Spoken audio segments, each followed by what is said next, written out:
If you're listening to this right now, take a slow breath. Let everything around you settle down for a moment, because we're about to travel very gently, very calmly, back to ancient Rome.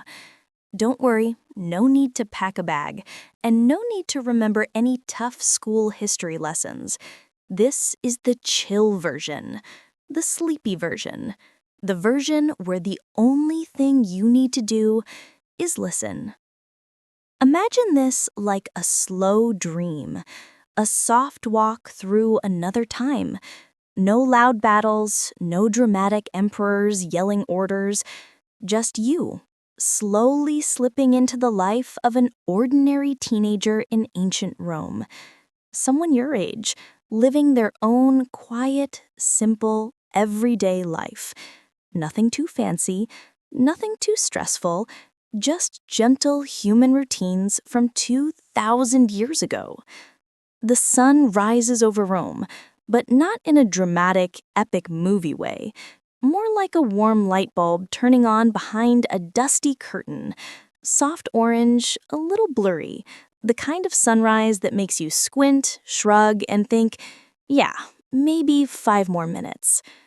The city wakes up slowly too. You'll hear a few early footsteps here and there, sandals tapping the stone roads, a dog stretching and letting out a tiny sneeze, a baker opening his shop with a sleepy groan. The air smells like warm bread, olive oil, and a little bit of smoke from the night lamps that people forgot to blow out. Nothing dangerous, nothing crazy, just a soft start. Rome may sound big and busy when you read about it in history books, but right now, at dawn, it feels peaceful, quiet, like the whole city hit the snooze button. And here's where you enter the picture. You're a Roman teen, not a famous one, not royalty, just a regular kid living in a regular home somewhere between the city's twisting streets and the tall buildings called insulae. Your life isn't about politics or sword fights. It's about normal stuff. Waking up, eating, walking, learning, helping out at home, hanging out with friends, and sometimes trying to avoid chores. Yes, even ancient teens probably tried the old, "but mom, I did it yesterday" move. The cool part is even though it's ancient, nothing here feels alien. People still worry about waking up late, parents still call out instructions, neighbors still talk too loud, and teens still daydream about everything and nothing. Some things never change, even across thousands of years. As the sun rises a little higher, Rome starts to show its soft colors. The marble buildings glow a quiet gold. The wooden doors creak open. Birds jump from roof to roof, acting like they own the place. And the wind carries the sound of distant chatter, just enough to remind you that the city is alive, but not enough to break the calm mood. And you're still in bed, or on your mat, or on a simple wooden frame with a straw-stuffed mattress, depending on if your family is wealthy or not. Either way, it's not super fancy, but it gets the job done.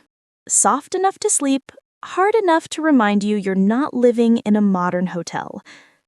Your morning will come soon, but for now, this chapter is about setting the scene, letting you slip into the world slowly, letting the picture form in your mind one calm detail at a time.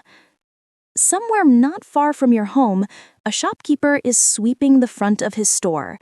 He's doing that slow, half-asleep sweep that looks like he's thinking, "Why do I wake up this early?" Another person is carrying water from the fountain, walking carefully so they don't spill it and have to do another trip. A farmer's cart rolls past, pulled by a donkey that looks like it hasn't had its morning motivation yet. But despite all this tiny activity, the city feels relaxed. Ancient Rome wasn't loud all the time. Mornings were gentle. They had this soft rhythm. People waking up, stretching, yawning, starting their day in an easy flow. And in this peaceful beginning, you're waking up too. The air inside your home is cool, not cold, just fresh. There's a hint of the scent of last night's fire. Maybe someone in the house is already up. Parents, a sibling, maybe a servant if your family has one. They're moving around quietly, trying not to create too much noise. Morning is not the time for drama. The small window near your sleeping spot lets in the first light of the day. Dust floats in the beam like tiny glowing specks. It's the kind of sight that makes you stare at it for a second, then blink, then think, today might be okay. And that's the whole feeling of this chapter. Today might be okay, because life in ancient Rome wasn't always grand or wild. Most days were just days, ordinary, simple, and pretty human. And that's what makes this journey comforting. You're stepping into a life that wasn't designed to be exciting. It was designed to be lived. Maybe last night you stayed up listening to family stories, or maybe you hung out by the lamp rewriting something on your wax tablet for school, or maybe you tried to sneak a late snack from the kitchen and hoped no one would catch you. Normal stuff, quiet stuff. And now, as the light spreads across your room, you start to stretch. Slowly. Because even 2,000 years ago, teens stretched like they were preparing for battle.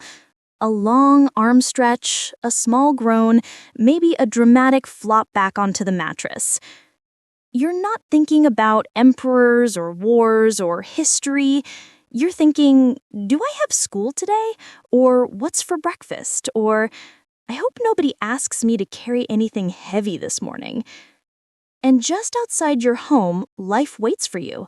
The soft noise of the street, the early morning greetings, the smell of bread drifting in, the warm sun starting to pull you awake. This chapter is your doorway. You're no longer sitting in the modern world. You're stepping gently into the slow heartbeat of ancient Rome. Into a place where time moves at a different speed, where mornings start quietly, where life unfolds one peaceful moment at a time. By the time this chapter ends, you're already there, not as a visitor, but as a local, a regular teenager with a normal day ahead of you. A day we'll explore slowly, chapter by chapter, like wandering through a dream. So take one more breath, let the modern world fade out a little, and let ancient Rome settle around you, warm, calm, and ready. Your day is about to begin. The first thing you notice when you start waking up in ancient Rome is the air. It's not the strong morning breeze blowing curtains everywhere type of air. It's softer. A little warm from yesterday's sun, a little smoky from the oil lamp that burned too long, and mixed in there, just a tiny hint of bread from the nearby bakery. It's like nature and the bakery had a little handshake agreement to help people wake up gently. You open your eyes slowly, because nobody in ancient Rome woke up fast unless they were being chased by something. Morning is calm, and the light coming in through the small window is faint, almost shy. It slips through the wooden shutters in thin golden lines, painting the room with soft stripes. Dust floats in the beams like tiny glowing bugs doing their early workout. Now, depending on who your family is, your room might look different. But don't worry, we're not here to judge anybody's financial situation. We're just taking a chill look around. If you're in a domus, the richer home. A domus is a nice house, not mansion level, but still fancy. You'd wake up in a small but comfortable room with smooth plaster walls, maybe even tiny bits of painted decoration. Your bed is a wooden frame with rope supports, topped with a mattress stuffed with soft wool or feathers. Not too soft, though. Romans didn't believe in sinking beds. They believed in support. Your blanket is wool, a little scratchy, but warm. At your feet, there's probably a clay oil lamp sitting on a small table. It's shaped like a little flat dish with a spout, and there's always a tiny bit of leftover oil smell around it. Kind of like the smell of a candle you blew out last night, but earthier. Somewhere down the hallway, there's an open-air courtyard called an atrium. If you listen closely, you might hear water dripping from the small pool they keep there to collect rainwater. Sometimes the sound is so soft it feels like someone whispering, "Hey, good morning." If you're in an insula, the regular apartment, if you're waking up in an insula, which is the Roman version of an apartment building, things are simpler. The room is smaller. Maybe the walls are a bit rougher. The mattress might be stuffed with straw instead of wool, so you'll do a few ouch wiggles before you find the perfect comfy spot. But it's home, and it has its own charm. The window is tiny and high, mostly to keep the heat inside, but the light still fights its way in, doing its best. You might hear neighbors moving around, someone walking above you, someone sweeping next door, someone arguing about a missing shoe. Insula life is not quiet, but it's friendly, warm, full of life. Whether you're in a domus insula, the morning smells are similar. Old lamp smoke, clean cloth, cool air, and maybe someone cooking porridge or warming bread. Getting out of bed, aka the hardest task of any century. You stretch, the very long, very dramatic stretch that all teens in all ages have done. You flex your fingers, you roll onto your side, you consider going back to sleep, you choose not to. Well, eventually. Your feet touch the floor. Smooth stone if you're rich, wooden planks if you're in an insula. Either way, it's cool under your toes. Somewhere outside your room, you hear the soft clatter of someone preparing the morning. Maybe your mother. Maybe a servant in a richer household. Maybe an older sibling doing chores they absolutely didn't want to do. Everyone has a morning job here. The layout of the home around you. Let's take a soft walk through it. In a domus, the hallway is wide, echoing lightly as you step. The walls are decorated with colorful frescoes, reds, golds, greens, showing little birds, plants, maybe a myth or two. Your house has an open center. Sunlight falls into the atrium, hitting the pool, making the ripples sparkle. It feels peaceful, almost sacred. Rooms are arranged around this courtyard. Storage rooms, bedrooms, a dining room, maybe a small shrine for household gods. The kitchen is in the back, smaller, warm, smoky from the charcoal stove. If you live in an insula, things are simpler but cozy. The hallway is narrow, the stairs creak a little. Neighbors might be stepping out, saying quick salve greetings. The shared courtyard downstairs might have laundry hanging or kids running in circles. Homes are close together, so people know what everyone ate, said, or dropped. But Rome itself feels calm in these early hours. Even the most busy parts of the city take a moment to breathe before the day begins fully. Morning rituals. No matter your home, the morning starts with simple routines. You splash your face with cool water. Roman teens didn't take 20-minute bathroom mirror selfies. They did the basics. Wash hands, wash face, maybe comb hair with a bone or wooden comb. Your hair doesn't have gel or fancy products. You use a drop of olive oil if you're feeling extra today, but usually it's just a quick fix and done. People in domus homes might have servants bring warm water. People in insula homes grab water from the shared fountain downstairs. It's the same water though. Clean, refreshing, straight from a Roman aqueduct. Good stuff. Somewhere in the house lights the morning oil lamp. Even though the sunlight is growing, it's more habit than necessity. The clay lamp flickers softly, giving off that warm orange glow that makes everything look slower and calmer. The smell of burnt oil lamp is cozy, comforting. Getting dressed. Roman morning clothing is simple and comfortable. You slip into your tunic, basically a long shirt that reaches your knees. The fabric is wool or linen. It's soft, warm, and easy to move in. You tie a belt around your waist, not tight, just enough so the tunic doesn't flap around like a sail. If you're wealthier, your tunic might be dyed lightly or made of finer cloth. If not, it's plain and practical. But both versions feel the same when you wear them, like a cozy blanket you can walk in. You slide your feet into sandals. Leather straps. A little stiff at first, but they soften with use. They make a light tapping sound as you walk. Very aesthetic, very ancient video vibe. The house fully awakens. By now, the early morning light is stronger. It fills the rooms, it touches the walls, it feels warm, calm, inviting. You hear more footsteps, more soft voices. Someone pours water, someone moves a clay pot, someone yawns like they're trying to summon a spirit. The city outside is waking too. You can hear the distant mule carts. A rooster that somehow always sounds too proud of itself. The bakery door opening again. A neighbor calling out a greeting. This is your world, your home, your morning. Not rushed, not loud, just gentle steps in a gentle time. You're a Roman teen starting a new day with nothing but slow routines ahead of you. The morning in ancient Rome doesn't start with alarms or buzzing phones. It starts with soft sounds. Maybe the gentle clink of a pot. Maybe a quiet cough from someone waking up. Maybe a chicken outside acting like it owns the entire neighborhood. Rome's mornings are not dramatic.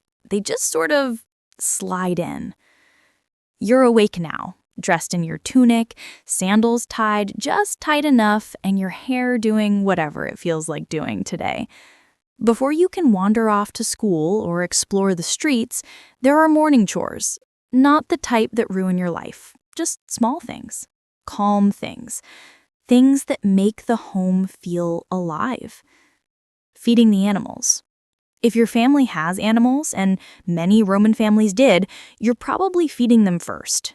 The sound of grain hitting a wooden bowl is strangely soothing.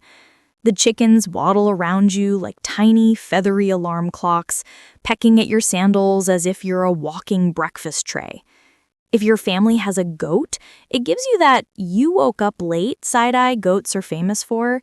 You pat its head, even though goats never look satisfied with anything. A richer home might have a small stable with a mule, and in that case, someone is brushing it slowly while you help bring water. The mule stares at you with a wise, suspicious face, as if it knows all your secrets. But the animals are calm. They chew softly, they shuffle around lazily. The whole moment is peaceful, like a slow start soundtrack for the day. Fetching water. Next comes water. Even if your home has a cistern, someone still has to fill pitchers or refill jars. You take a ceramic jug, still cool from the night air, and step outside into the early morning. The street smells like fresh bread and a little dust. You walk to the nearest fountain.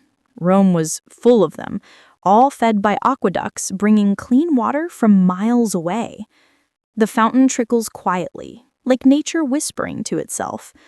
You dip the jug in, letting the water swirl around. It's clear, cold, and gentle. Other families are there too. A woman with a basket, an older man stretching his back, a kid trying to avoid spilling water everywhere. Everyone moves slowly, still waking up. You walk back carefully, hugging the jug against your hip so it doesn't slosh too much. The tiny splash sounds are calming, very ASMR, ancient Rome edition. Sweeping the floor. Once you're home again, someone hands you a broom, basically a bunch of stiff twigs tied to a stick. It doesn't glide smoothly like modern brooms, but it works. You push dust toward the door, listening to the soft scratch-scratch against the floor. If you live in a domus, you sweep around the atrium, watching little leaves drift into the pool. The water reflects the early light like a tiny, quiet mirror. It's peaceful, almost too peaceful. You could sit there for hours, staring at the ripples. If you live in an insula, you sweep the small hallway outside your room, moving dust toward the stairwell. Sometimes a neighbor passes and gives you a sleepy nod. Sometimes a kid upstairs drops something by accident, and everyone pretends it didn't happen because it's too early to deal with it. The broom makes you feel useful, like you're helping the house wake up properly. Preparing breakfast. Breakfast in ancient Rome is small and simple. No giant omelets or giant pancakes, just light stuff to get the day going. Someone in your family is already warming bread or stirring porridge. The kitchen smells warm. Wood smoke, toasted grain, maybe a little honey. If your family is wealthy, a servant is working quietly, barely making a sound as they move pots around. Your job might be bringing figs to the table, crushing olives for oil, laying out bowls, mixing yesterday's leftover bread with warm milk. The textures are soft, the smells are gentle, no spices burning your nose, no loud sizzling, just slow food. You tear bread into small pieces, feeling the soft inside and the slightly crunchy outside. You place them in a bowl, like you're arranging little bread soldiers. Someone else might be cutting cheese. Another person pours watered wine or simple juice into clay cups. Everything is unhurried. Like the house is saying, we're not rushing, we're not stressing, we're just living. Family members starting their day. The house gets livelier, but not in a noisy way, more like a gentle hum. Your mother might be checking the household shrine, placing a tiny offering, a bit of food, a pinch of flour, maybe a small flower. She does it softly, almost whispering. Your father might be adjusting his toga or checking tools for the day's work. He walks with the calm steps of someone who's done this 1,000 times. Older siblings move around too. One braids their hair, another tightens their belt, another tries to steal a piece of cheese before breakfast officially starts. That's a universal human experience. If you live in an insula, the neighbor's morning life mixes with yours. A baby cries a bit, someone greets the world with the loudest yawn ever, a pot lid falls somewhere upstairs. People murmur greetings, but it feels warm, connected, familiar. Soft conversations. Romans weren't loud in the early morning. Conversations were gentle, like soft ripples in calm water. You slept well? Mm-hmm. Did you feed the chickens? Yes. Good. They get grumpy when they're hungry. So do humans. A tiny smile, a quiet laugh. People talk about simple things. What's the weather like? Did the bread rise? Who used all the lamp oil? Is the well water cold today? It feels like every voice is covered in a soft blanket. The household settles into rhythm. More light flows into the house now. The walls glow. The floor warms. The pottery jars look more colorful. Life feels settled, balanced. Breakfast gets placed on the table. Everyone gathers, not in a fancy way, just naturally. People eat with calm movements, dipping bread, sipping drinks, chewing slowly. Someone talks about work. Someone reminds you about school. Someone teases you lightly for yawning too much. And someone bumps your knee under the table in that move over, you're taking too much space way. You're part of the morning rhythm, a tiny gear in a peaceful machine. Finishing up the chores. After eating, you clear your bowl and cup. Romans didn't leave dishes lying around. They knew ants existed. You wipe the table, you fold the cloth, you put things back where they belong. The last chore might be helping pack a small lunch or checking if the water jug is full for later.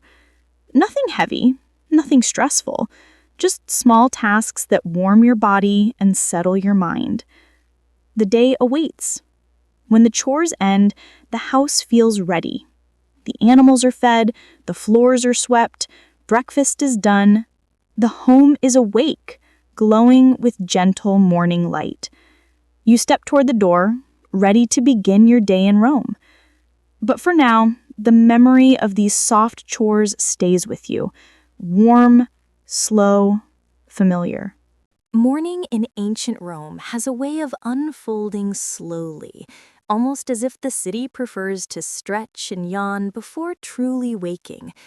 By the time you finish your light chores and return to the heart of your home, the familiar smell of early food begins drifting through the air. It's soft, warm, and comforting, the kind of scent that tells you breakfast is waiting. Breakfast in Rome isn't a grand feast. It's simple, gentle, and meant to ease you into the day rather than energize you in a rush. The Romans even had a quiet name for it, ientaculum. Just the word itself feels small and unhurried. And now, as you step inside your family's room, you can feel that slow rhythm settling into your bones. Your mother is already awake, though she moves softly, as if careful not to disturb the peaceful morning. She's seated near a low wooden table, setting out the things you've come to expect. But each time, the details feel a little different in the early light.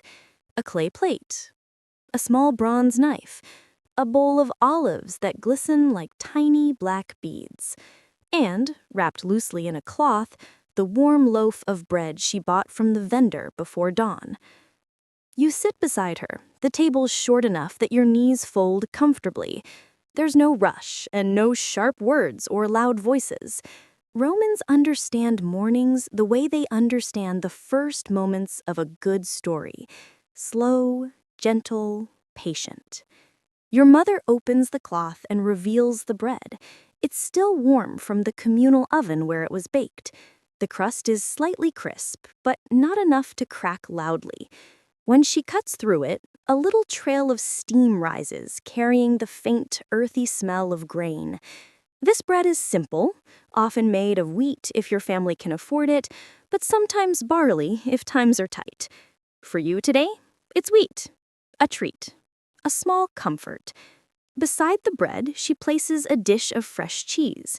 It's soft and mild, made just this week. When you take a piece, you can feel the coolness of it against your fingertips. It balances the warmth of the bread perfectly. You spread a bit of honey over the cheese, golden, thick, and sweet. Honey is treasured in Rome, especially for children and teenagers. It turns even the plainest food into something special. There's also a small cluster of figs on the table.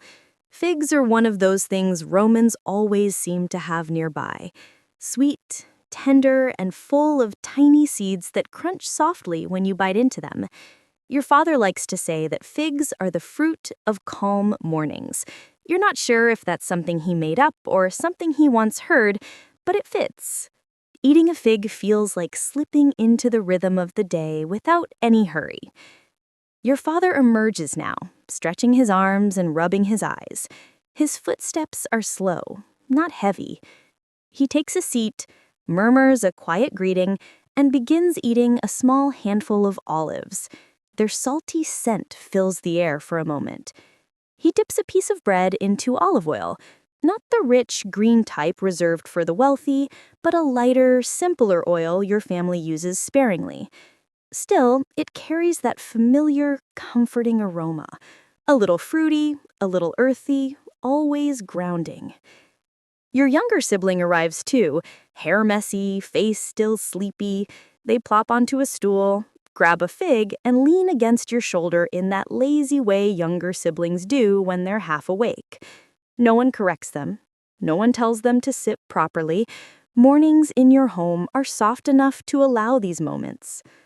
The table remains quiet except for the faint sounds of eating, the soft tear of bread, the tiny crunch of fig seeds, the low clink of a clay cup being set down.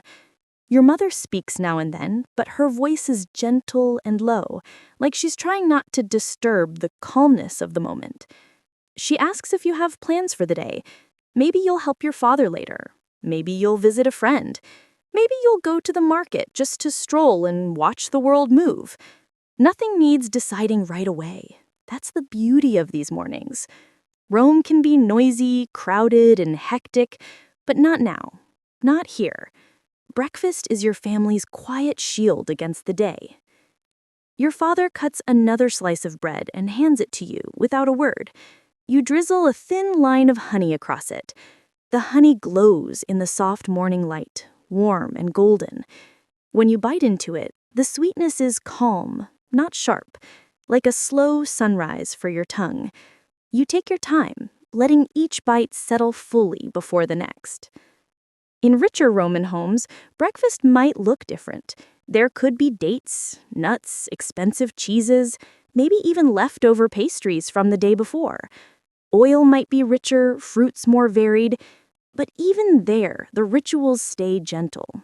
Eating slowly, speaking softly, welcoming the morning with peaceful hands. In poorer homes, the breakfast might be simpler. Stale bread dipped in watered wine, a few olives, or whatever was left from last night. But even then, the tone is the same. Quiet, grounded, steady. Breakfast, no matter the social class, is not a time for rushing. Your mother gathers the crumbs with her fingertips, a small habit she's always had. You wipe the table clean with a piece of cloth. The chores of morning aren't done yet, but there's no heaviness to them. Everything feels lighter after bread and honey and figs. You take one last bite of cheese, savoring its coolness. Your father stands, stretching again, preparing to face the day. Your sibling is finally fully awake, swinging their legs as they finish their olives. The morning sun grows brighter, slipping gently into the room and warming the clay cups on the table. You feel the warmth on your arms, soft and slow. Breakfast is done, but the calm it brings stays with you, like a quiet promise. The day is waiting, but there is no need to hurry. Stepping out of your home, the first breath of the morning air feels cool against your face. Ancient Rome hasn't fully awakened yet. It's still stretching, still blinking sleep from its eyes. The streets are quiet, almost shy, as if they prefer to ease into the day. And you, a Roman teenager, begin your slow walk through the soft light, heading toward whatever awaits you, school, work, or simple errands. The door closes gently behind you, and the world outside greets you with a blend of scents and sounds that feel familiar and comforting. The stone beneath your sandals is still cool, holding the memory of the night. Your sandals, solia, simple leather straps tied around your feet, creak softly with each step. They're worn in all the right places, shaped by your daily walks, smooth and comfortable like an old friend. Your tunic hangs loosely against your body, tied at the waist with a cord. The fabric is coarse but light, brushing your skin in a way you barely notice anymore. If you're from a wealthier family, the cloth might be softer, dyed faintly.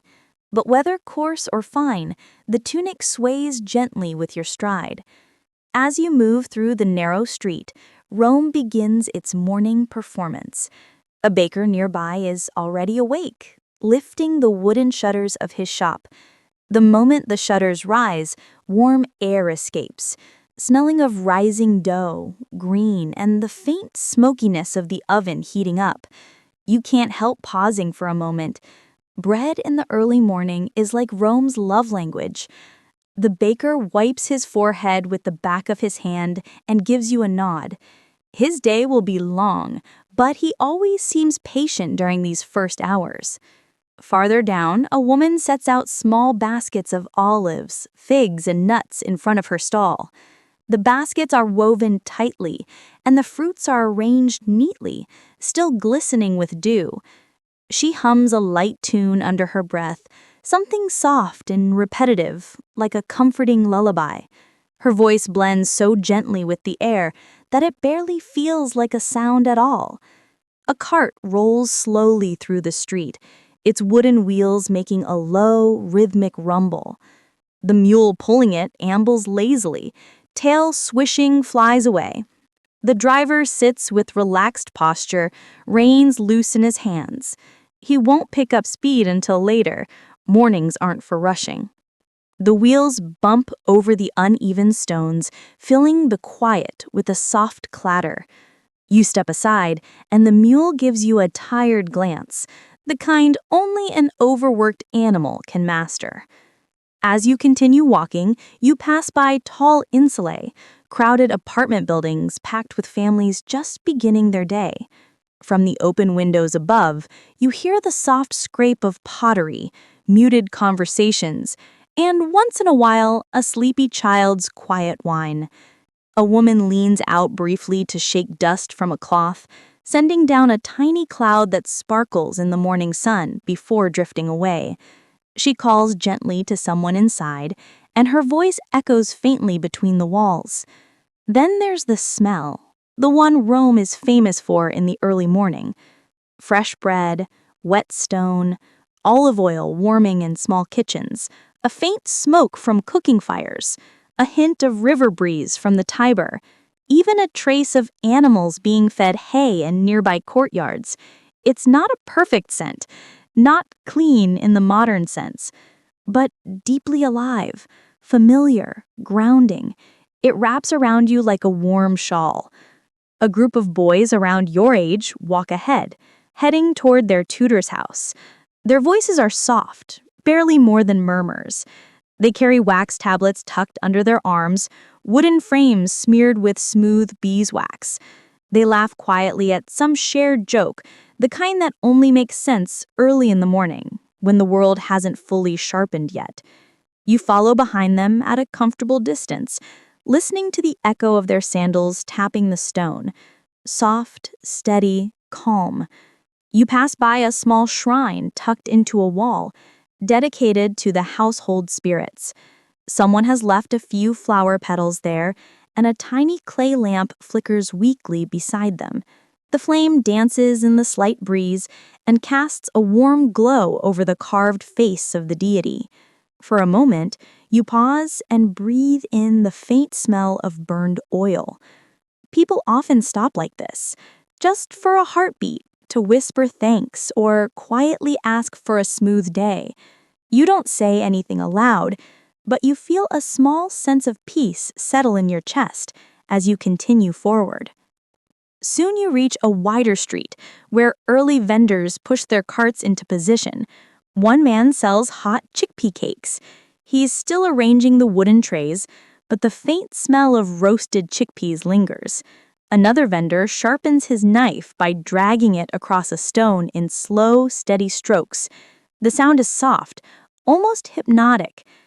Even the animals contribute to the morning calm. A dog trots past, tail wagging lazily, completely uninterested in causing trouble. A flock of pigeons coos on a rooftop, hopping around like gossiping neighbors. Everything feels unhurried, as though the whole city agrees to start the day with softness. You adjust the belt of your tunic, tugging lightly to get it more comfortable. The fabric brushes gently against your legs. Your sandals crunch lightly over a patch of gravel. In the pockets of your tunic, you can feel a small wax stylus you'll use for riding lessons. It's warm from your body heat, smooth and familiar. The sun climbs a little higher, turning the edges of buildings gold. Shadows stretch slowly across the street, long and soft. The light catches the dust in the air, making everything shimmer just a little bit, like Rome has sprinkled a handful of tiny stars around your feet. You walk past a fountain where water trickles gently into a marble basin. A few people gather there, filling clay jugs or washing their hands. The sound of the water is soothing, like a natural whisper that follows you for several steps. You bend slightly to splash your own hands, the water cool and refreshing. As you continue onward, the street gradually becomes busier, but still not loud. Early mornings in Rome have their own rule. Everything begins softly. Vendors speak in gentle tones, footsteps are slow. Even the city's famous hustle waits for the sun to fully rise before taking over.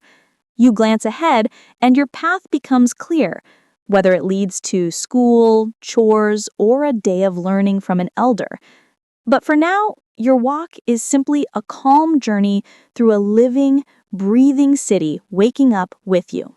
By the time you reach the place where lessons happen, the sun has climbed just high enough to warm the tops of buildings, but not high enough to make you sweaty. The world is still soft.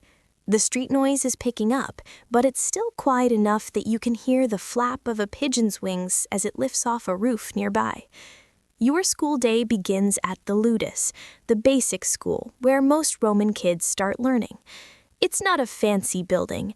Some days it's an open courtyard. Other days it's the back room of a shop. If your teacher, called the Ludi Magister, is feeling extra ambitious, it might even be under a shady tree. Rome doesn't always care about classrooms. What matters is that everyone learns something, and hopefully without getting smacked too hard on the wrist. As you step inside, you see the usual scene. The students are scattered on low stools or even on the floor. No desks, no chairs with nice backs. Most of you sit cross-legged, like little philosophers who haven't quite grown into your wisdom yet. The air smells like wax, dust, and a hint of sweat from the boy who always runs to school, even though no one asked him to be that energetic. Your wax tablet, A flat wooden frame filled with smooth beeswax sits warm in your hands. You press your stylus into it gently. It's surprisingly satisfying. The wax gives in just enough to let you write, but not enough to feel mushy. If you make a mistake, no big deal. You just smooth the wax with the flat end of the stylus and pretend the mistake never happened. If only every problem in life worked that way. The magister enters slowly, as if he's trying not to scare the morning away. His toga is not perfectly wrapped, honestly, it never is, and his sandals look like they've seen too many years of students complaining. He clears his throat softly, and the room calms down. The first lesson is reading. You and the others recite simple lines, your voices soft and uneven. It's not the dramatic shouting you might imagine in classrooms. It's more like a room full of kittens trying to repeat Latin phrases. Some kids mumble, some whisper, and one boy, always too confident, speaks louder than needed, as if he believes the gods might be taking notes. Your teacher walks around slowly, listening, correcting gently but firmly. He taps a boy on the shoulder when he mixes up two letters. The boy blushes and tries again. No one laughs, at least not loudly. There's an understanding here. Everyone makes mistakes. Everyone is trying. The atmosphere stays warm and quiet. Writing lessons come next. The sunlight screeps across the floor, lighting up the specks of dust floating in the air. You bend over your wax tablet and trace your letters carefully. The stylus scratches rhythmically, creating a soft chorus of tiny scraping sounds. They blend together like a peaceful morning song. Once in a while, the magister pauses to share a small story, maybe about a famous poet or a clever thinker. His voice is steady and low, almost like a bedtime storyteller. You find yourself drifting for a moment, imagining a faraway scene. A great writer sitting by lamplight, composing lines that will be read by students like you. The thought feels calming, as if you're part of something bigger than daily lessons. After reading and writing, the room shifts gears into mathematics. You pull out your counting stones, small, smooth pebbles kept in a pouch. Math in Rome isn't done with paper, it's done with boards, sand, or even your fingers if you're really desperate. The magister sets simple problems, and the students solve them slowly. Some of you have counting stones lined up nicely, others keep dropping theirs or mixing them up. It's peaceful chaos.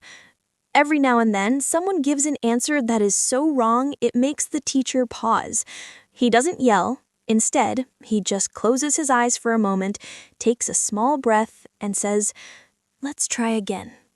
His patience is legendary. Or maybe he's just too tired to be angry this early.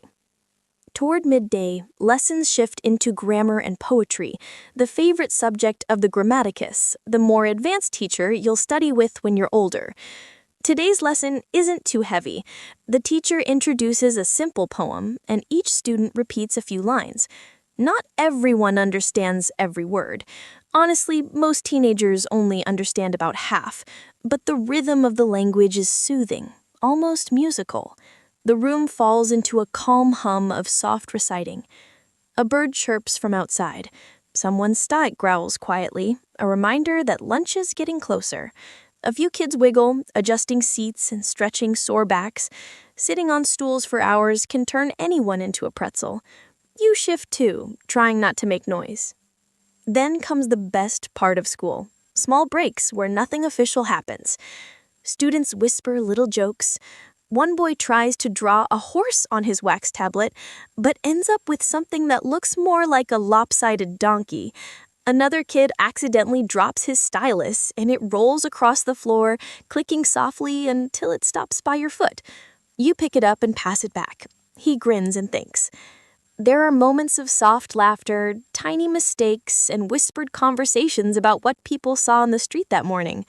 It's simple, easy, human. Even the teacher looks more relaxed during these small pauses, sipping water from a clay cup, eyes softening. When lessons resume, the mood stays gentle. You read a few more lines, copy another sentence, solve one last math problem. The teacher praises you quietly when you get something right. His voice is warm but calm, as if he doesn't want to break the peaceful spell of the day.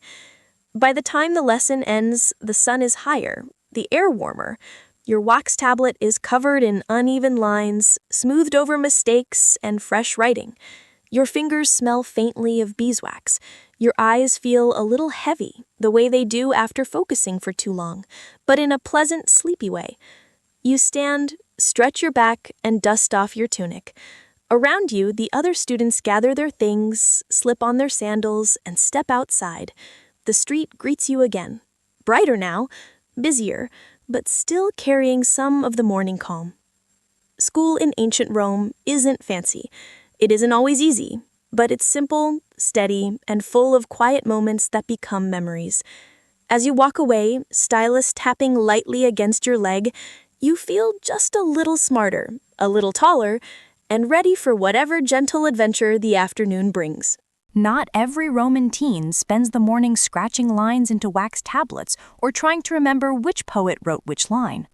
Many teens, maybe even most, begin their real lessons out in the world, in workshops, on farms, in busy markets, or right at home learning a family trade. And honestly, these schools feel a lot more alive than any quiet classroom. They smell like warm bread, fresh grain, wood shavings, and sometimes goats, but in a comfortable way, mostly. Your day might start early, before the sun is fully awake. You step outside and stretch your arms as the air settles softly around you. The smell of damp earth or wood smoke drifts gently across the yard. You feel the fabric of your tunic brush against your skin as you move, and for a moment, the whole world is slow and peaceful. Then your chores begin. Maybe your family works a small farm. The first task is usually feeding the animals, chickens humming and fluttering around your feet, a goat staring at you like it knows you slept 5 minutes longer than usual. You scoop grain from a clay jar, pour it into shallow dishes, and listen to the soft tapping sound as seeds hit the pottery. The animals gather, munching happily. Their quiet crunching sounds mix with the morning breeze and the low rumble of someone chopping firewood nearby. If there are cows, you help check the water trough, dipping your hand into the cool water to feel if it needs refilling. On some mornings, you sweep the small courtyard, dragging a straw broom across the ground. Dust rises in tiny clouds that sparkle in the sunlight. It's slow work, but kind of calming, like brushing away the old day to make room for the new one. If your family isn't farming, you might be apprenticed to a local craftsperson. Apprenticeships are like hands-on schools, just with more sweat and less sitting.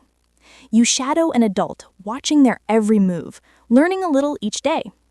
A baker, for example, might teach you how to pound dough with the strength of a small horse. The dough sticks to your fingers, warm and soft. You knead it on a wooden table, pushing gently, folding slowly. The baker watches with arms crossed and nods when you get the rhythm right. The scent inside the bakery is enough to make anyone forget their worries. Warm flour, rising dough, and the faint crackle of the clay oven fire blend into a cozy smell that hugs your senses.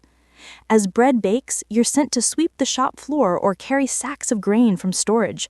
They're heavy, but you move slowly and steadily, each step pressing your sandal into the dusty floorboards. Or maybe you work with your father or uncle at a carpenter's workshop.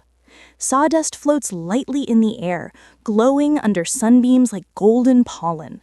The soft scraping sound of a blade moving across wood repeats again and again, a calming rhythm. You learn how to smooth rough edges with a file, how to measure wood using a simple string, how to apply oil so the wood shines. Your hands smell like pine, oil, and a little sweat, the scent of learning. In a potter's shop, everything turns slowly, especially the pottery wheel. You help knead clay until it's as smooth as butter. Then you press it onto the wheel. The spinning is steady, almost hypnotic. Your fingers glide around the clay, shaping bowls or cups under the guidance of the master potter. Sometimes the clay wobbles wildly and collapses, turning into a sad little mountain. The potter sighs, but only softly. "Try again," he says. And you do. If your family has a market stall, your lessons happen in the middle of the city's heartbeat. You stand beside a table full of vegetables, fruits, cloth, or small tools. Passing shoppers speak in low voices, sounding drowsy from the early hour. You learn how to measure grain using bronze weights, placing them on one side of a scale, carefully spooning grain onto the other. The tiny metal weights click lightly as you handle them. When the scale balances perfectly, there's a small sense of pride that settles in your chest. Sometimes you wash tools, scrubbing metal blades or wiping down wooden handles. Water splashes softly against the ground, and the rhythm of scrubbing feels peaceful. The tools don't shine, not like fancy silverware, but they look clean and strong when you finish. Then you arrange them neatly, lining them up in pleasing rows. In workshops, you often hear adults speaking in calm voices, talking about orders, prices, or local gossip. Someone always mentions what's happening at the forum or how the weather might affect the crops. The tone is steady, unhurried. Work happens slowly but continuously, like breathing. Some teens learn to help their mothers run small household businesses. Maybe yours weaves cloth on a wooden loom. The loom clicks and clacks softly, each thread pulled tight with gentle precision. You hand her new yarn, help spin thread, or carry finished cloth to neighbors. The fabric drapes over your arms like warm water. Others help with dyeing wool. The large pots bubble gently, sending up clouds of color-scented steam. You stir the wool with a long stick, watching it soak in the color. When you lift it out, the water drips back into the pot with slow, steady plops. If you live near the countryside, the fields become your classroom. You check rows of plants, picking weeds or tying vines loosely around wooden supports. When harvesting time comes, you bend and pick vegetables, placing them carefully into baskets. The leaves brush your hands and arms, soft and cool. Birds chirp nearby, almost cheering you on. There's never a rush. Work has a rhythm, not fast, not slow, just steady. You learn by doing. You make mistakes. You fix them. You repeat tasks until your hands remember them, even when your mind drifts off. And through it all, there's a quiet pride growing inside you, a feeling that you're becoming useful, skilled, trusted. Some friends may be sitting in school with wax tablets, but your tablet is the world around you. Your lessons are the scrape of a saw, the weight of a grain measure, the warmth of bread dough, the scent of clay. Every day teaches you something new. Every chore shapes you gently like the slow shaping of a pot on the wheel. And as the sun climbs higher, you wipe your hands, stretch your back, and take a calm breath. Your morning work is done, for now, and the rest of the day opens before you like a calm, sunlit road leading into simple adventures. By the time the sun climbs to its highest point in the sky, Rome feels different. The streets that were lively with vendors and children earlier now move more slowly.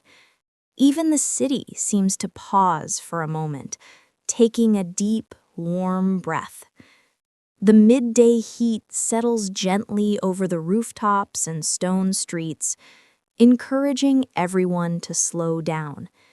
And for a Roman teenager, it's time for cena meridiana, the midday meal, or lunch. Lunch isn't the big, formal meal of the evening. It's soft, light, quiet, a chance to rest, enjoy a few simple foods, and gather with family before returning to work or study. The smell of food drifts gently through the house as you approach the dining area. Perhaps your mother has laid out a wooden table or even just a clean cloth on the floor, depending on the space. Clay plates are ready, a small cup for water or watered wine beside each place. You sit down and notice the gentle breeze drifting through the open windows or courtyard. It carries the faint scent of warm stone, flowering plants, and somewhere a hint of fresh bread or herbs. The air is soft, not heavy, and the sun creates a comfortable warmth without burning your skin. It's perfect for a slow meal. Your lunch is simple but satisfying. There's bread, of course, slightly stale from the morning, but still chewy and soft inside. Small pieces of cheese rest on the plates, sometimes crumbled or sliced. Olives glisten in a shallow dish, their salty tang mixing with the faint sweetness of figs if your family has them today. Occasionally, there's a little leftover meat or fish, cooked gently and served cold. Everything is easy to eat, requiring no hurry, no sharp knives, no rushing fingers. You take a piece of bread, feeling its warmth soften in your hand. As you bite into it, the flavors are quiet but comforting. The yeastiness, the slight crustiness, the gentle grainy taste. You dip it lightly into olive oil, letting the smooth, fruity scent mingle with the taste. Each bite is slow, savored. There's no racing to finish, no clattering of utensils. The meal moves like a soft rhythm, a slow heartbeat of calm. Around you, family members gather in the shaded courtyard or near the dining area. Your father might lean back against a low wall, resting his arms, enjoying the warmth. Your mother moves softly, pouring water or helping a younger sibling adjust their cup. Older siblings speak in quiet tones, sharing small observations about the morning. The chickens wandered into the neighbor's yard again. The baker's oven smells amazing today. The conversations are calm, almost like whispers, letting the warmth and stillness of midday soak in. You notice the textures around you too. The stone floor is warm beneath your sandals, radiating the sun's heat slowly. The walls glow softly, their surfaces mottled with patches of sunlight filtering through leaves or shutters. A gentle breeze shifts the scent of herbs and dust. Somewhere in the courtyard, a clay oil lamp flickers faintly, its light dancing over the edges of plates and cups. Eating together at this time is a quiet ceremony. You break bread slowly, pass dishes gently if someone asks, and sip water from your small clay cup. No one rushes. The laughter is soft, almost hesitant, small bursts that feel like a secret shared with the air itself. A sibling might tell a tiny joke, and you smile quietly, nodding. Even mistakes like spilling a little olive oil or dropping a fig are treated with calm patience. There's no scolding, there is only rhythm, repetition, and soft movement. After the meal, it's time for rest. Ancient Rome knows the value of the midday pause. You move to a shaded spot in the courtyard, or perhaps recline on a low couch or mat. The sun now feels gentle, not burning, and the breeze ruffles your hair softly. Birds chirp from nearby trees, leaves whisper in the wind. The city outside feels muted. Carts move slowly, vendors nap in their shops, and even the streets seem to exhale, allowing stillness to settle in. Some people close their eyes for a short nap, letting their minds drift without worry. Others simply sit, hands folded, gazing at the soft patterns of sunlight through leaves or over walls. The world continues, but at a slower, calmer pace, as if Rome itself is taking a moment to breathe.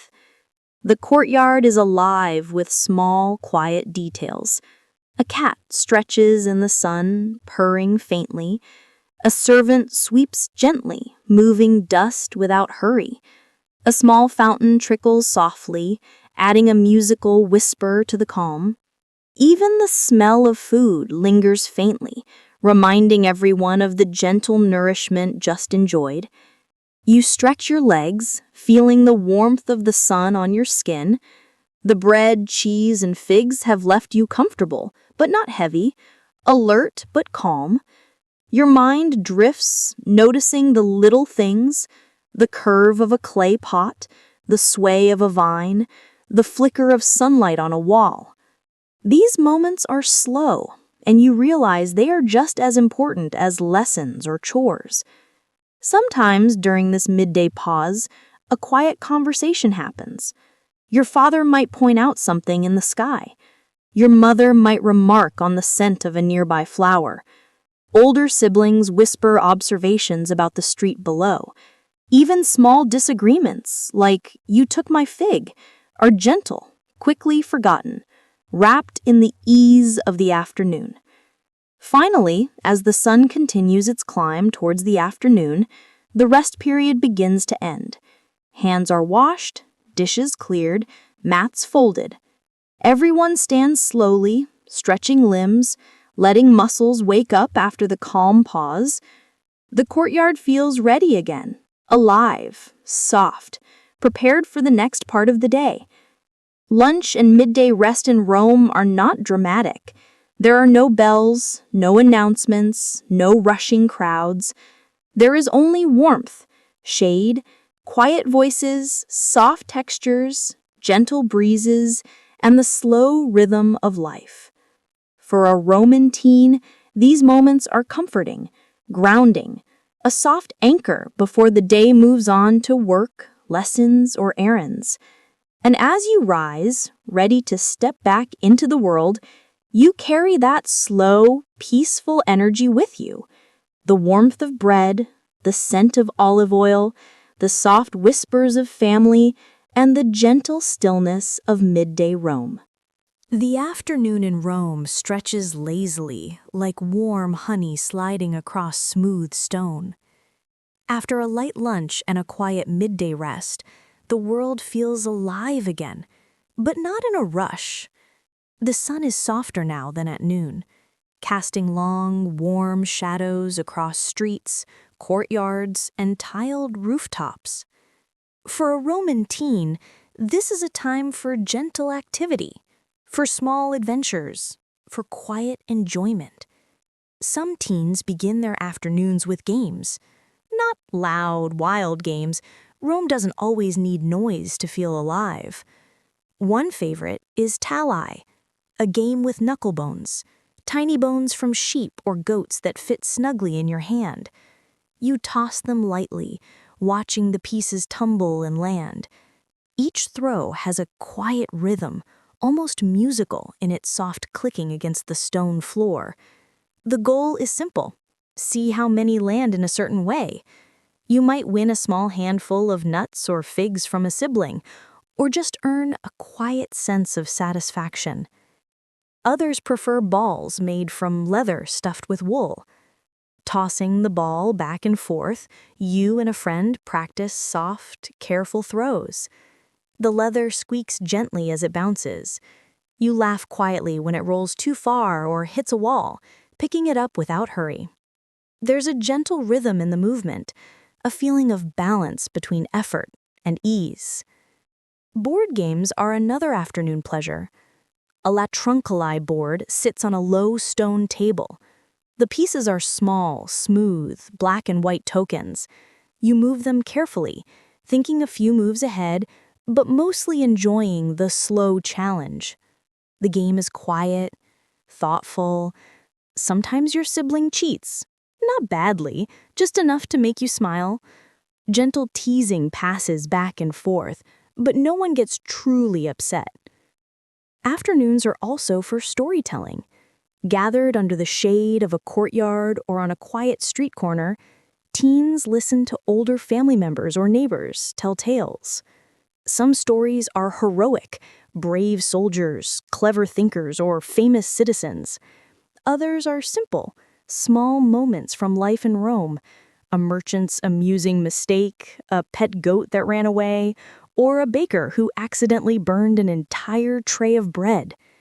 These stories are shared softly, with pauses to let each moment sink in, to let laughter bubble up quietly without disturbing the calm.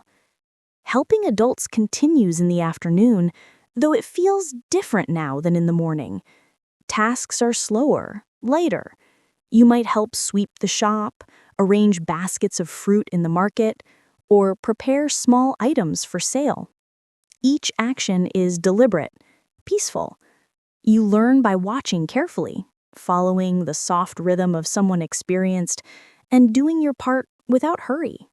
Even simple tasks, folding cloth, polishing pottery, or carrying water, feel satisfying. There is a quiet pride in being useful, in knowing that your hands can help create order and care in the world around you. Some teens wander to the market to observe and learn. Stalls are still active, but the pace is softer than during the morning rush. Vendors chat gently with customers, exchanging goods and small pleasantries. The smell of fresh bread mingles with olives, herbs, and leather from the shoemaker's stall. You move carefully among the people, taking in the colors, textures, and scents. You watch a merchant slice cheese for a buyer, a woman weigh grain in a small bronze scale, and a boy carefully arrange figs in a basket. Each tiny action is a lesson in patience, care, and quiet efficiency. Visits with friends are common in these soft afternoons. You wander down a quiet street or into a shaded courtyard to meet companions. Conversations are gentle, sharing small secrets, pointing out unusual birds, laughing softly at the awkward way one of you tripped over a loose tile. Sometimes you sit together with a game, other times you simply walk slowly, enjoying each other's company. Rome feels enormous and bustling, yet intimate, wrapped in these small human connections. For teens and wealthier families, free time might also include reading from scrolls or practicing poetry.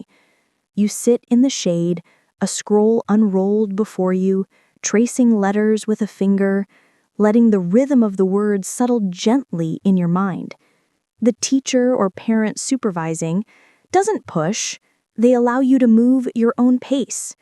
Sometimes a laugh escapes when a line is misread, or a playful debate about a story begins. Even in quiet learning, joy exists softly. Nature itself is part of the afternoon rhythm.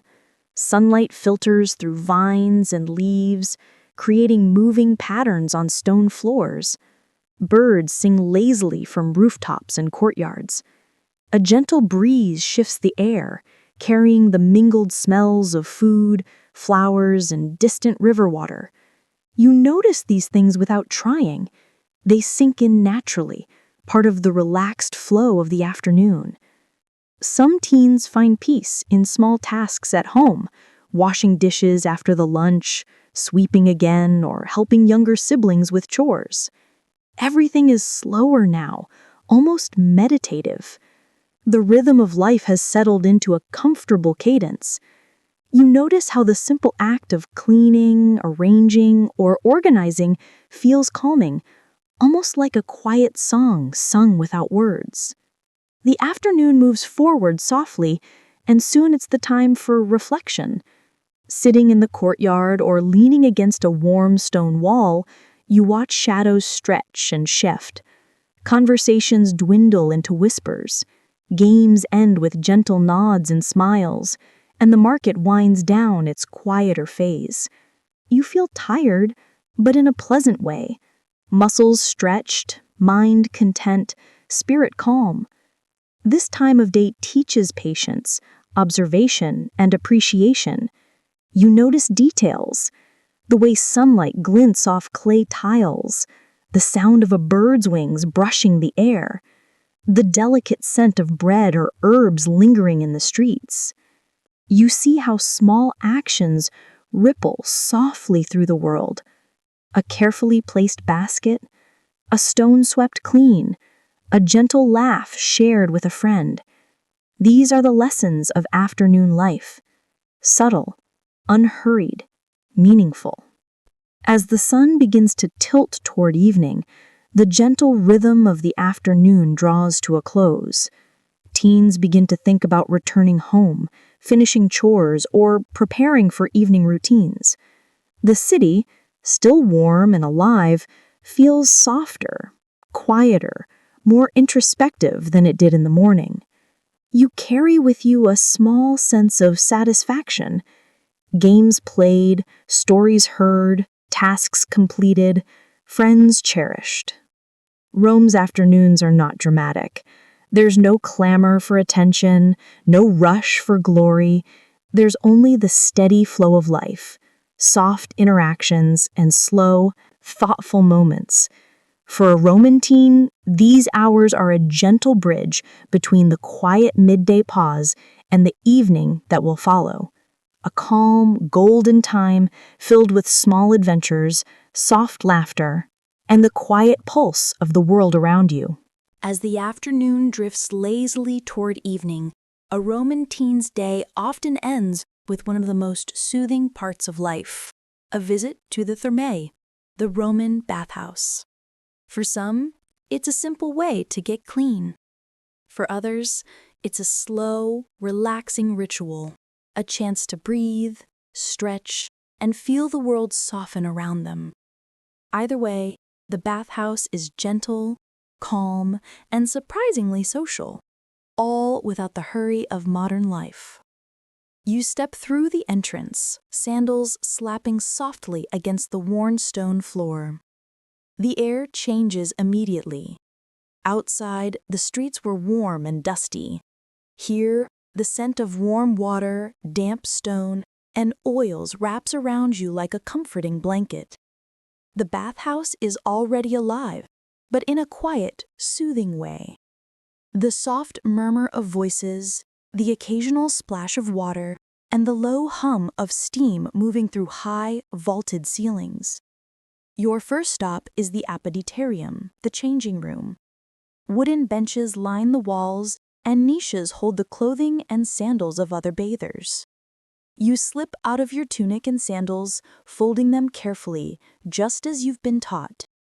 A linen cloth or simple subligaculum covers your modesty, and you step lightly toward the pools. The bathhouse feels like a world of its own, separate from the city's noise, a place where time slows down. Next comes the tepidarium, the warm room. Here, the air is cozy, never stifling, and the heat softens your muscles. You walk barefoot on the smooth stone floor, feeling it warm gently under your feet. A few older bathers recline along the benches, speaking quietly.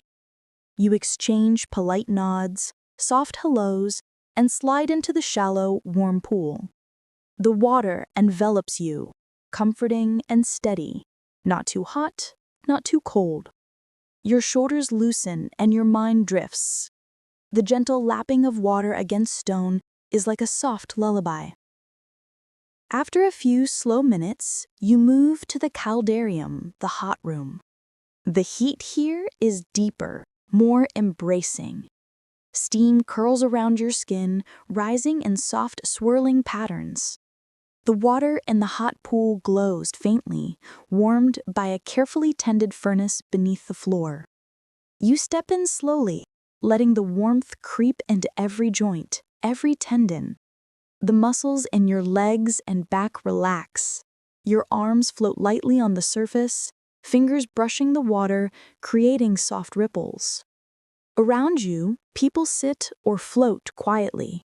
Some are reading from scrolls or small tablets. Others simply close their eyes, letting the heat and water soothe them. Occasional soft conversation drifts through the air. "Did you visit the market this morning?" "Yes, and the baker had figs today." Even these tiny exchanges feel peaceful, almost meditative. Laughter, if it occurs, is hushed and warm, blending with the steam and soft splashes. Once the heat has worked its slow magic, you step into the frigidarium, the cool room. The water here is refreshing, but not shocking. It's like a gentle reminder of the air outside, a way to awaken the body without breaking the calm spell. You dip your arms, then your shoulders, and finally step fully into the pool. The cool water wraps around you, balancing the warmth you've just enjoyed. It's soothing, rejuvenating, and slow, a perfect pause in your day. After the pools, it's time for gentle care of the body. Oil plays a big role in Roman bathing. A bath attendant or elder family member might help you apply a thin layer of fragrant oil. You rub it across your arms, legs, and shoulders. The scent is faint but calming, sometimes olive, sometimes perfumed with a hint of herbs. It smooths the skin and leaves you feeling cared for. Sometimes small scratches or splinters from chores disappear under this gentle attention, leaving the body soft and relaxed. Massages often follow. The movements are deliberate, slow, and comforting. Fingers press lightly along muscles, coaxing tension away. You close your eyes, listening to the soft rhythm of hands moving over your skin and the quiet trickle of water nearby. The room feels alive and gentle at the same time. Warm stones, steam drifting, faint scents, soft voices, and the constant comfort of moving water. For many teens, visiting the bathhouse is also a social ritual. You might speak quietly with friends or siblings, swapping stories from the day. Perhaps you recall a funny moment from the market or a small victory from an afternoon game. Conversations here are soft and deliberate, like whispered exchanges in a safe, soothing world.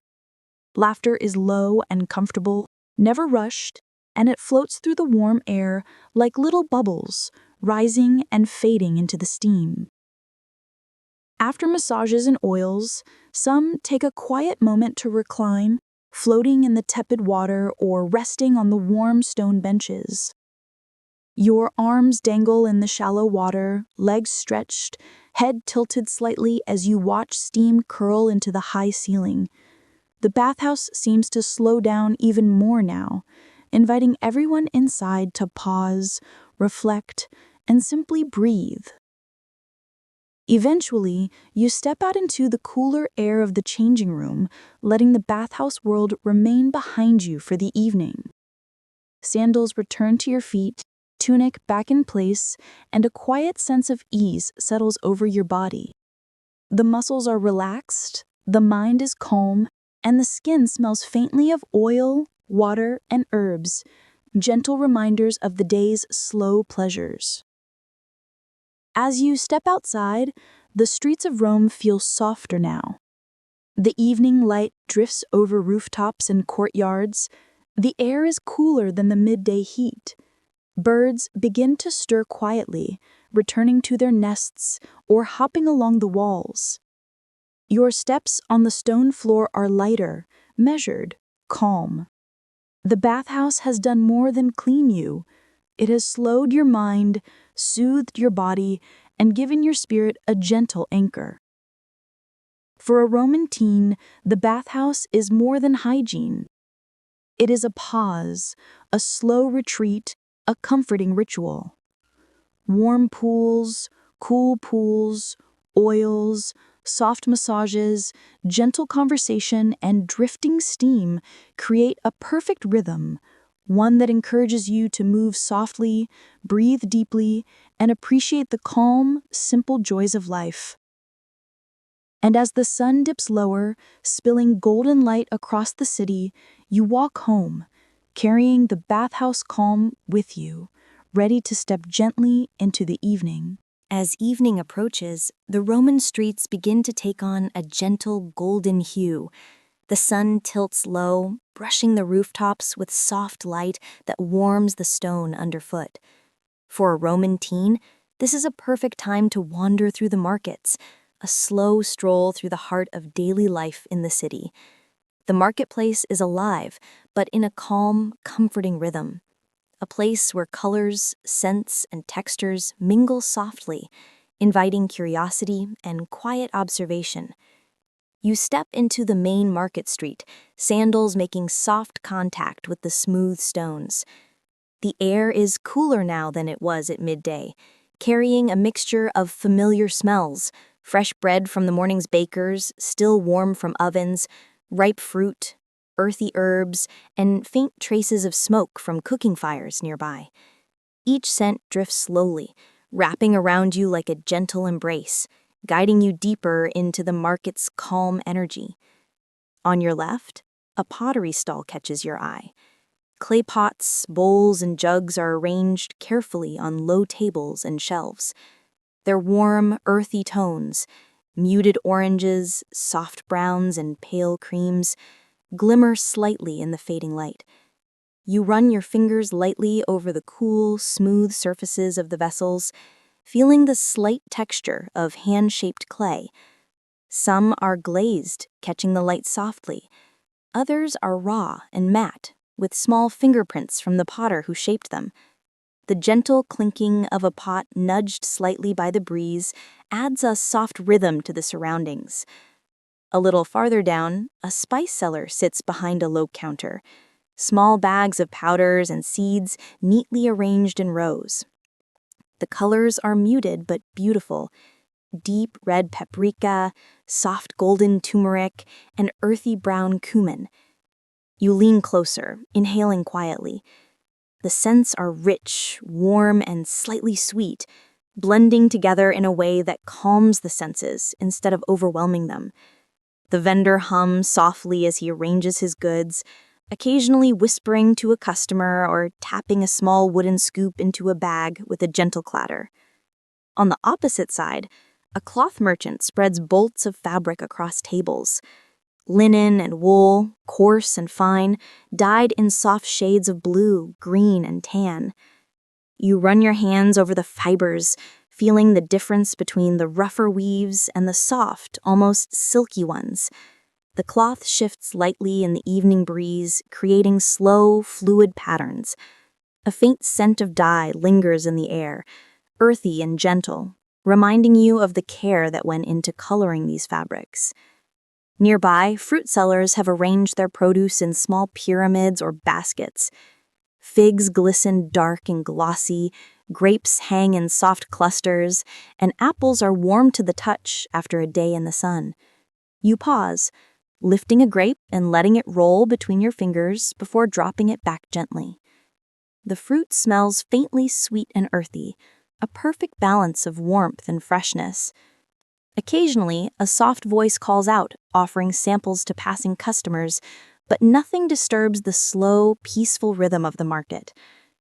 As you wander through the stalls, you notice small details that make the scene feel alive but unhurried. A small kitten curls in the corner of a basket of cloth, its tail flicking lazily. Birds hop along rooftops, chirping softly. A merchant wipes a bit of dust from a pot, sending tiny particles shimmering in the sunlight. Your footsteps are quiet on the stone, blending with the gentle murmur of voices and the occasional clink or scrape of goods. Some teens stop at a stall to trade small items, a coin here, a handful of nuts there. Transactions are slow and deliberate. No one rushes. The vendor weighs goods carefully on bronze scales, tilting them with steady hands. The faint clink of bronze weights echoes softly in the shaded alleyways, blending with the ambient sounds of the market. Each step, each movement feels intentional, like a part of the city's natural rhythm. You might linger near a stall where a small group of children are quietly playing a game with knucklebones, tossing them softly on a smooth stone surface. Laughter is low and comfortable, a tiny musical thread woven into the marketplace's ambient hum. An older teen gestures toward a basket of figs, offering one to a friend, and they share it with quiet smiles. Life moves slowly here, like a gentle stream threading through the city, carrying small joys without rushing them. The light continues to shift as the sun sinks lower. Shadows lengthen across the streets and tables, painting everything in muted golds and soft browns. The colors of fruit, cloth, and pottery become warmer, more subdued, and more soothing to the eyes. Even the air feels gentle now, cooler than it was at noon, but still soft, carrying traces of dust, oil, and ripe produce. Occasionally, you pause to watch a small interaction between a vendor and a customer. The words are quiet, voices low. The gestures are deliberate. A hand lifted to indicate a measure, a nod, a small smile exchanged. Even these tiny human connections feel comforting and soft. You notice the way everyone moves slowly and respectfully, maintaining a gentle flow that allows each person to be part of the rhythm without hurry or stress. Some teens might carry small purchases back home, a few figs, a small piece of cloth, or a tiny clay cup. Others simply wander, letting their eyes and hands absorb the textures, smells, and colors around them. Even walking slowly between stalls becomes a lesson in patience, observation, and gentle appreciation of everyday life. The market at this hour teaches more than just shopping. It teaches stillness within movement, calm within activity. Every gesture, every exchange, every soft clink of metal or hum of conversation contributes to the steady rhythm of Roman life. And as you step towards the edges of the marketplace, the warm glow of the evening sunlight brushing your face, you carry the memory of these soft colors, subtle scents, and gentle footsteps with you, feeling a quiet connection to the city and the people within it. Rome's market streets are alive, but not loud. They pulse slowly, warmly, peacefully, a place where teens can wander, observe, and absorb the small, beautiful details of everyday life. The calm of the marketplace lingers in your chest, a gentle reminder that life can move at its own unhurried pace, and there is joy to be found in every carefully placed basket, every soft step, and every slow smile shared between people. Even in the steady rhythm of daily life, ancient Rome held moments that shimmered with quiet magic. Festivals, traditions, and special days. These occasions weren't always loud or chaotic. Often they were soft, slow celebrations, times when the city and its people paused, gathering together to honor the gods, mark the seasons, or simply enjoy each other's company.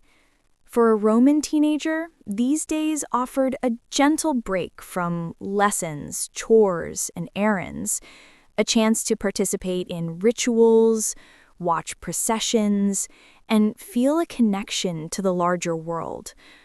The morning of a festival might begin like any other day, but with small differences that set it apart. The air seems lighter, infused with scents of flowers, incense, and baking. Your family rises earlier than usual to prepare offerings. If your household is wealthy, there may be fruits, bread, wine, or small crafted items arranged carefully on a tray. If more modest, simple herbs, grains, or olive oil will suffice. As a teen, your role is quiet, but important. Lighting small clay lamps, helping to lay out the offerings, arranging flowers or greenery around them. Each movement is slow, deliberate, and reverent. You step softly around the courtyard or household altar, careful not to knock over anything. The lamps flicker gently in the morning light, casting small shadows on the walls. Their warm glow makes the offerings look tender and alive, even in the soft morning. You take a moment to breathe in the scent of burning oil, a mix of warmth, herbs, and faint smoke, letting it calm your thoughts and set a gentle rhythm for the day. Once preparations are complete, families gather quietly, sometimes murmuring prayers or wishes. Your parents may whisper thanks to the gods, invoking blessings for the household. You listen, repeating a small phrase softly if asked, feeling part of something larger than yourself. Even the smallest gestures, a tilt of the head, a careful sprinkle of water, a steady hand placing a loaf on the altar, carry significance. You feel grounded in the calm ceremony, a gentle connection to history, to faith, and to your family. As the day moves on, processions often begin. Unlike the bustling excitement one might imagine, these processions can be slow, quiet parades of life and devotion. Musicians play soft tunes on flutes or lyres. The notes drift lazily through the streets, blending with footsteps, muted voices, and the gentle clatter of sandals on stone. You walk alongside friends or siblings, observing the intricate robes, garlands, and banners carried by priests, performers, or town elders. Every movement feels measured, careful, purposeful. Nothing is rushed. Teens participate in subtle, hands-on ways.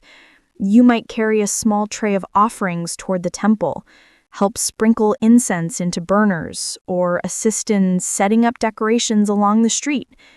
Each act is slow and intentional, a gentle choreography of care and respect.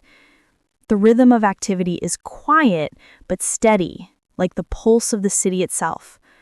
The crowds, while present, remain respectful. You notice the soft rustle of togas, the murmuring voices of other participants, and the delicate clinking of small bells or cymbals accompanying a ritual dance. Even music is calm, not a thundering march, but a flowing melody that seems to breathe with the afternoon sun. You pause for a moment, listening to the notes, feeling them wrap around your chest and shoulders, settling your thoughts into stillness. Food and drink are part of these days too, but in gentle moderation. Small snacks, bread dipped in honey, figs, or a sip of watered wine are shared slowly among family or friends. Teens taste carefully, savoring each bite rather than rushing. Conversations are soft, a quiet comment about the procession, a whispered laugh at a small, harmless misstep, or a gentle story told by an elder about a previous festival. Every exchange feels part of the day's peaceful rhythm.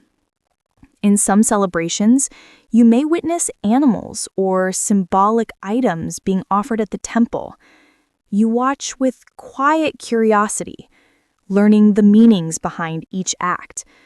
You might help hold a basket, steady a small lamb, or gently place flowers on a statue. Your hands move carefully, guided by an unspoken understanding that these small gestures matter. Even the smallest action seems to carry a sense of ceremony, a softness that contrasts with the more energetic work of daily chores. Lighting lamps is another teen task.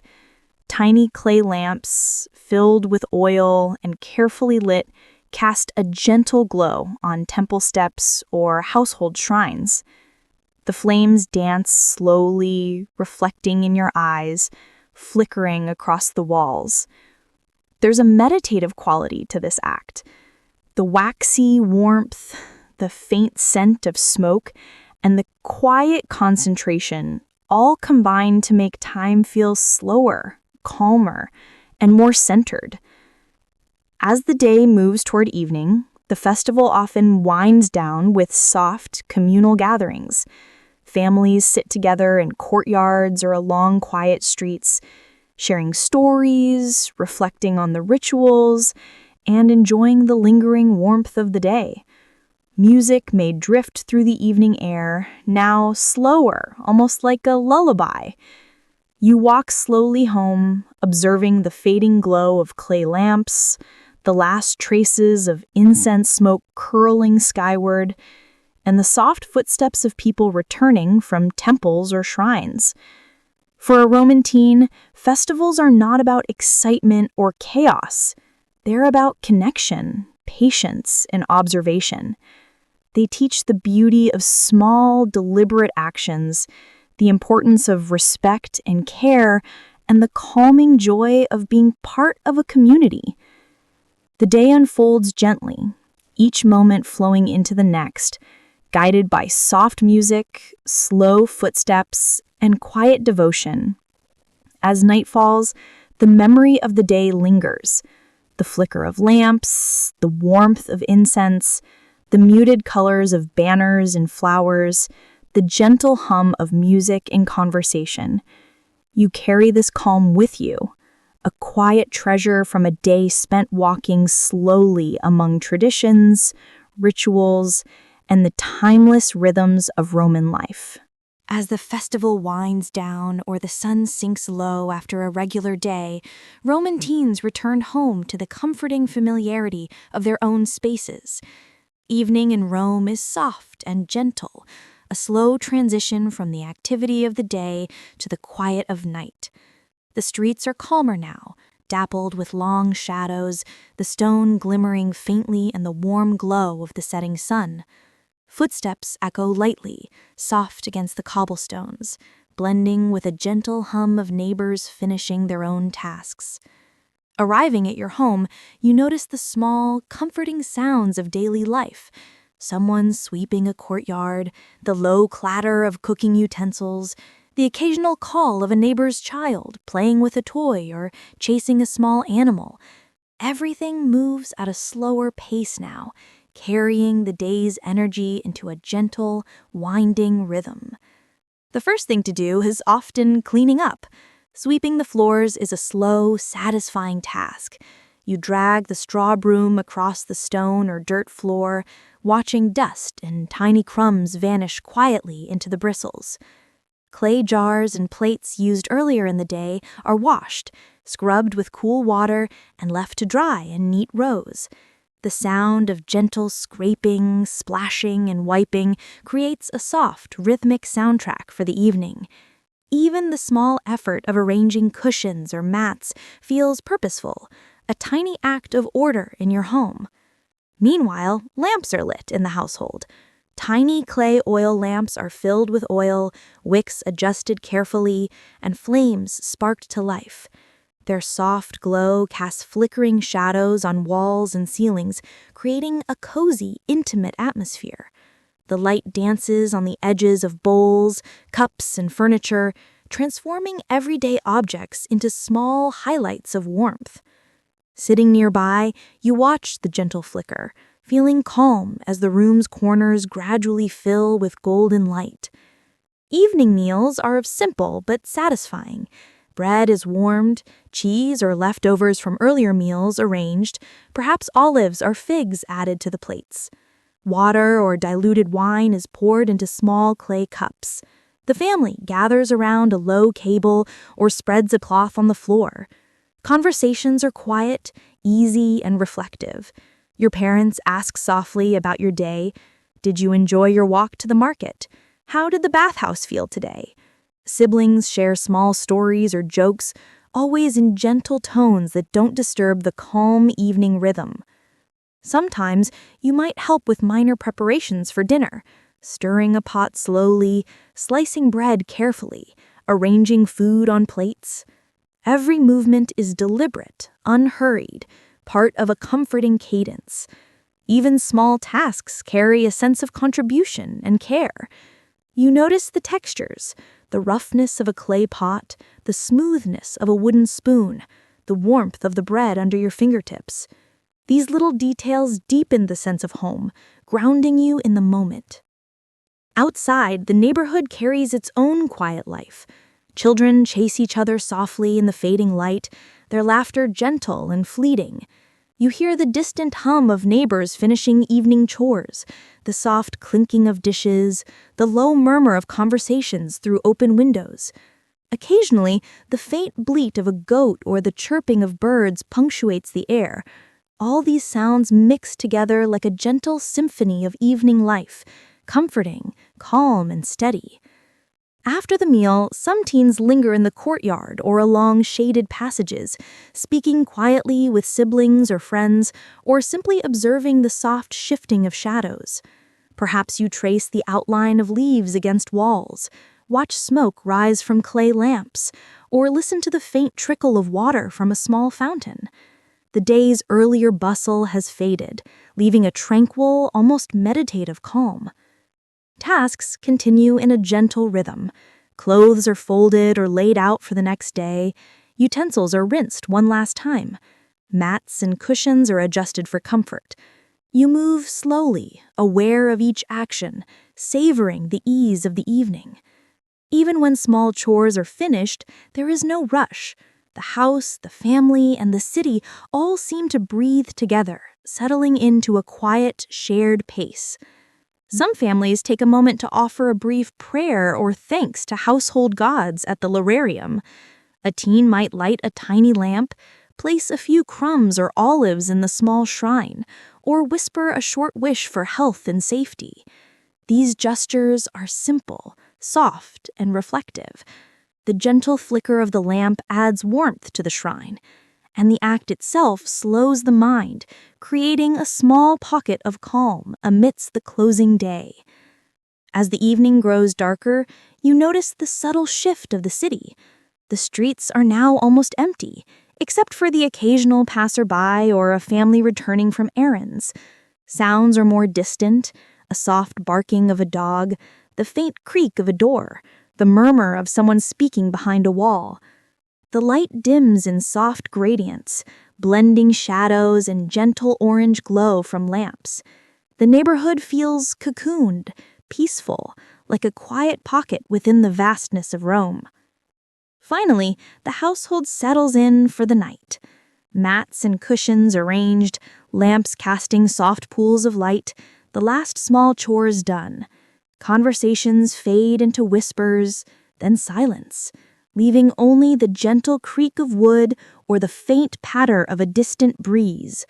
The warmth of lamps, the subtle scents of evening meals and oils, and the calm rhythm of the household create a sense of closure for the day. For a Roman teen, these evening routines are more than chores. They are small rituals of care, grounding, and comfort.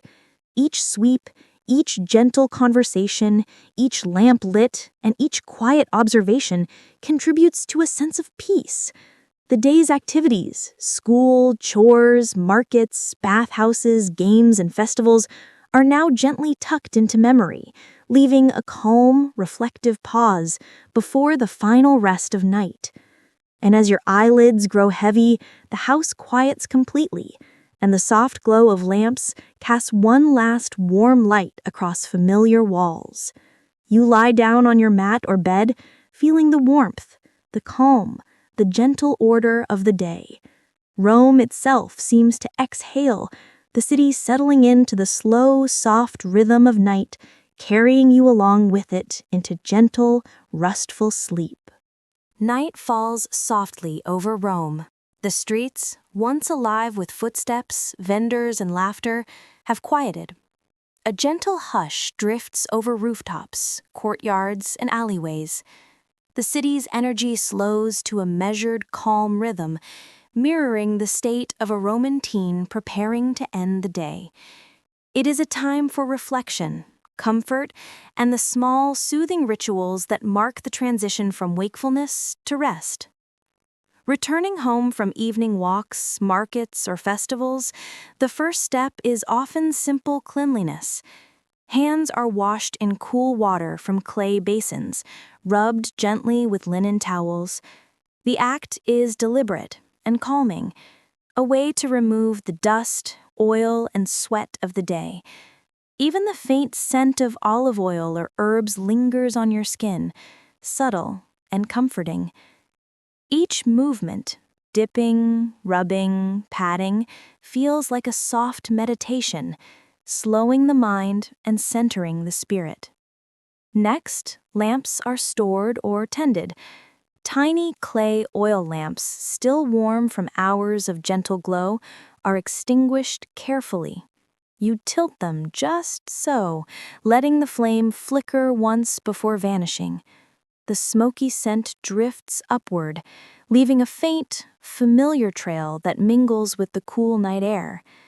The act itself is quiet, almost ceremonial, a small acknowledgement that the day is done, and now it is time to rest. Evening conversations continue softly. Parents, grandparents, or older siblings share gentle stories or observations, their voices calm and measured. Tales of previous days, distant travels, or clever deeds long ago drift lazily through the home. As a teen, you listen, absorbing the rhythm of speech, the soft humor and anecdotes, and the warmth of voices that have carried family knowledge across generations. Laughter, if it arises, is small, controlled, almost like a whisper shared with the night itself. You notice small details as you move through the home: the way moonlight touches the floor, the faint shadow of a curtain moving with a breeze, the lingering aroma of evening meals, herbs, and lamp oil. Even the creak of a wooden bench or the gentle clink of a cup being set aside becomes part of the night's soothing soundtrack. Everything is slowed, softened, and wrapped in calm energy. For sleeping arrangements, simplicity prevails. Teens lie on mats, straw-filled beds, or low platforms covered with cloth. Pillows, if available, are small and soft. Blankets or woven cloths drape lightly over the body. You stretch out, feeling the stone or woven mat beneath you, the faint warmth from the day lingering in the room. The body relaxes naturally, muscles unwinding after the slow rhythms of school, chores, games, and evening meals. Many families maintain a small ritual before sleep. Perhaps a teen places a tiny offering of bread or water near the household shrine, lights one last small lamp, or whispers a brief wish for health and safety.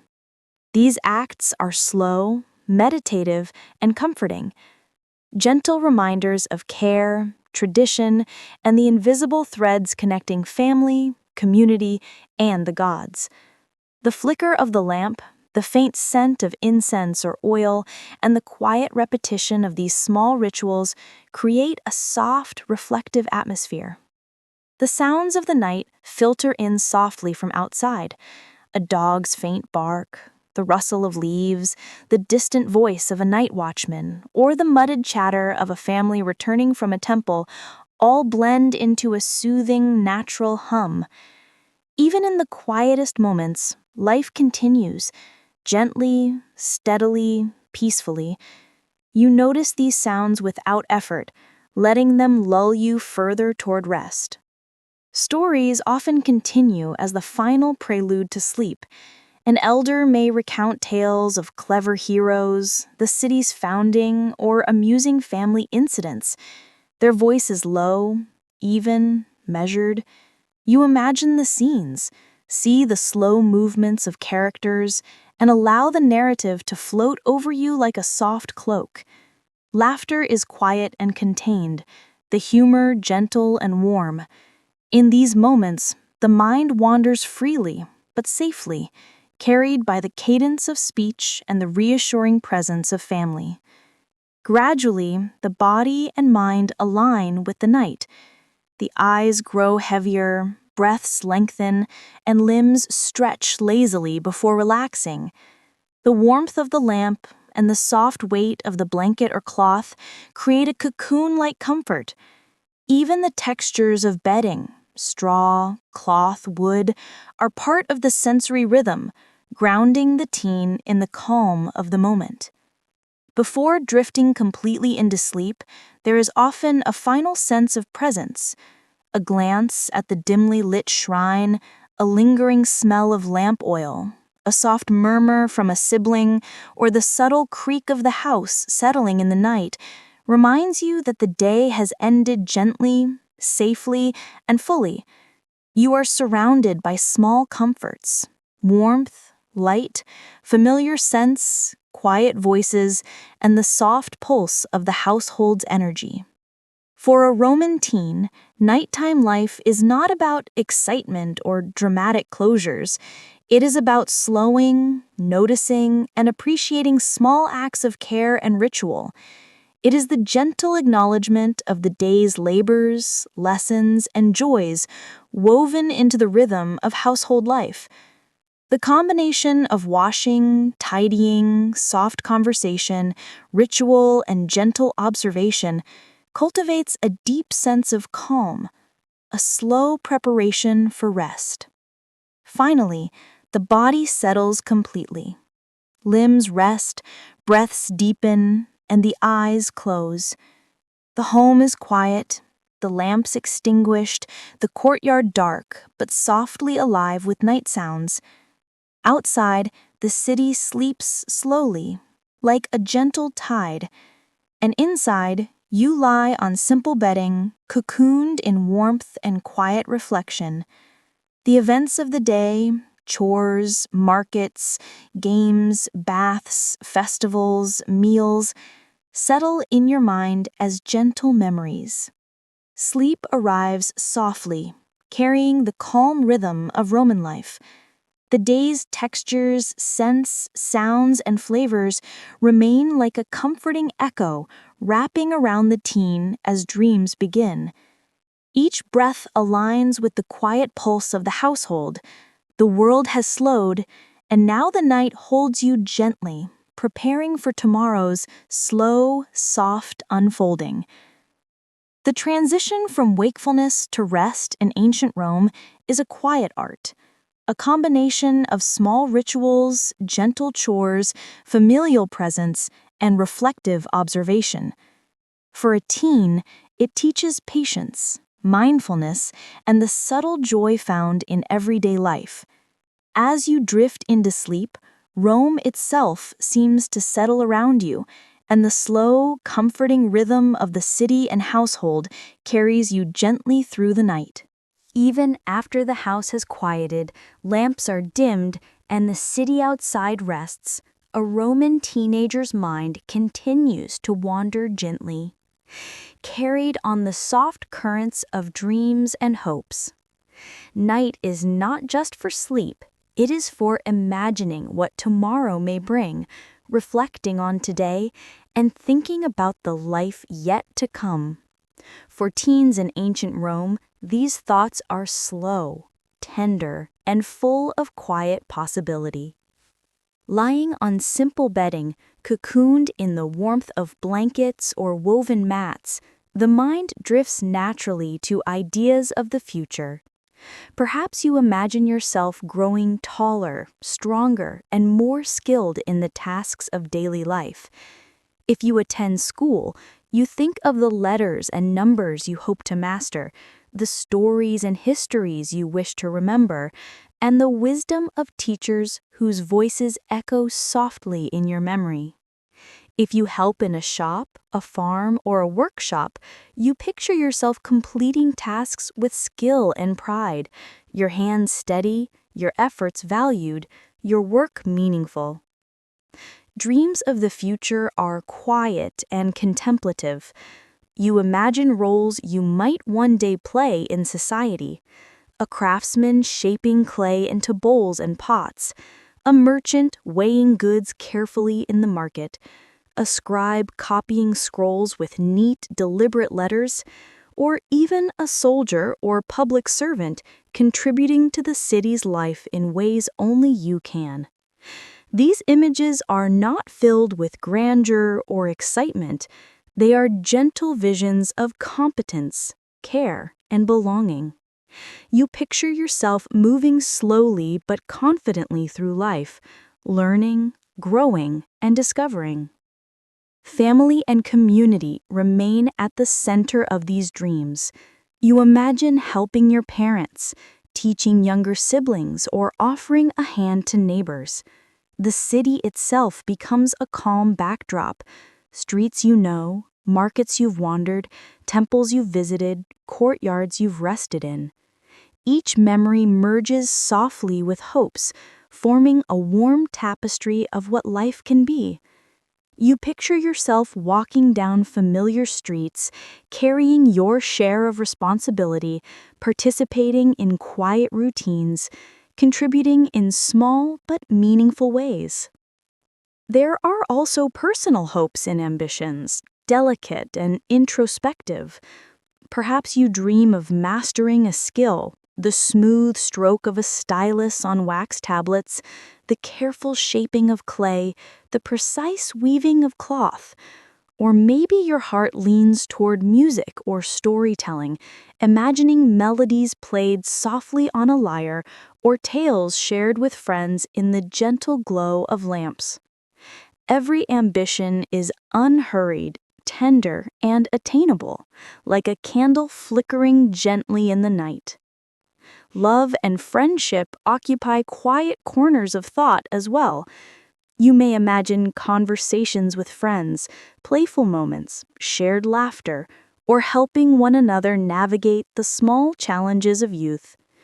Relationships are slow to form, nurtured by time, shared routines, and soft gestures. A smile here, a helping hand there, an attentive ear when someone speaks. These connections are imagined as calm and reliable, a source of comfort and warmth that will grow as the years pass. Even when thinking about adulthood, your thoughts are gentle. You picture yourself stepping gradually into new responsibilities, learning from mistakes, gaining wisdom from elders, and finding satisfaction in small achievements. Life is not a race, but a steady unfolding of experiences. Days of study, work, play, and quiet reflection, each contributing to the person you will become. There is no hurry, only the gentle unfolding of time, like the slow rise and fall of a calm tide. As your thoughts wander, you consider the seasons and cycles of life itself. You remember festivals, family meals, visits to the bathhouse, market walks, and quiet evenings spent listening to stories. Each memory blends with hopes, forming a gentle continuity between past, present, and future. You imagine yourself repeating these rhythms in your own way as you grow older, contributing to the household, community, and city with care, thoughtfulness, and patience. The mind drifts further, imagining dreams beyond practical matters.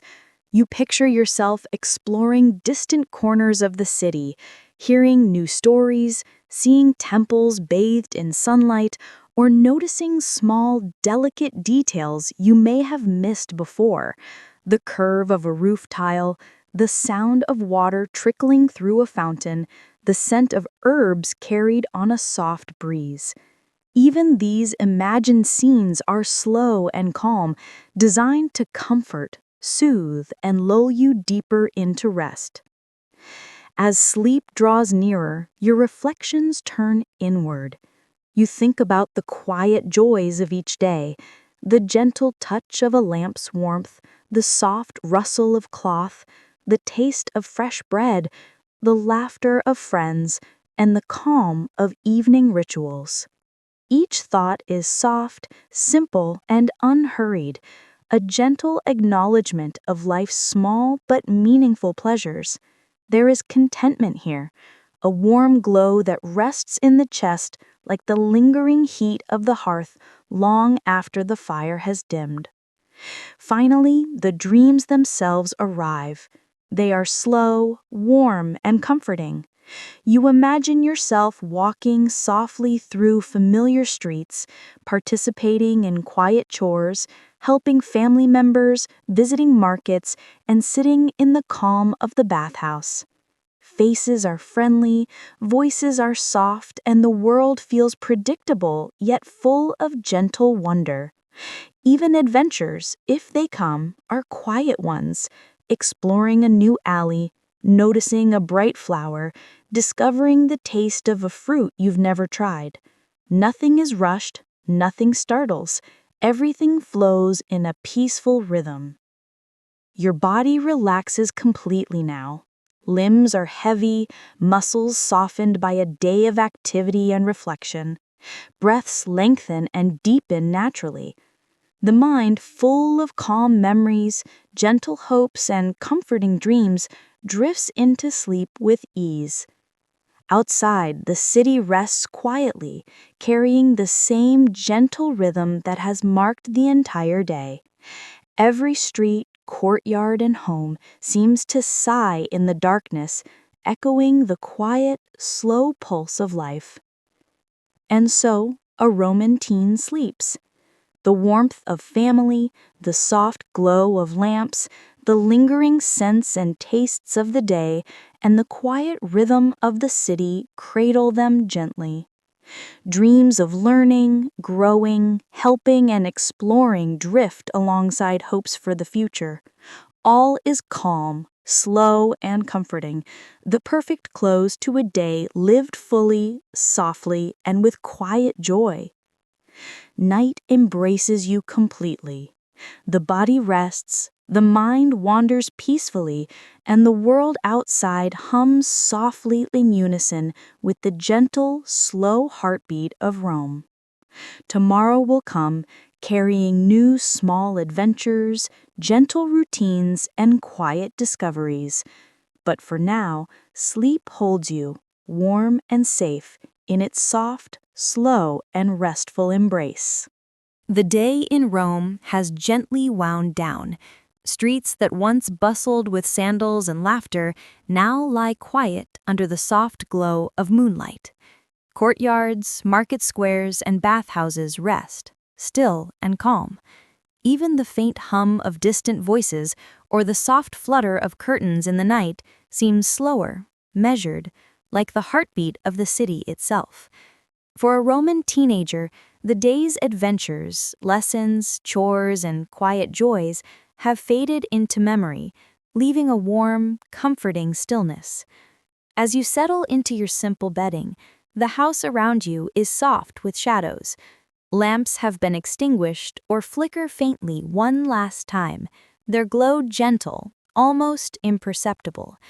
You feel the weight of blankets or mats across your body, a cozy reassurance that the world is calm, safe, and familiar.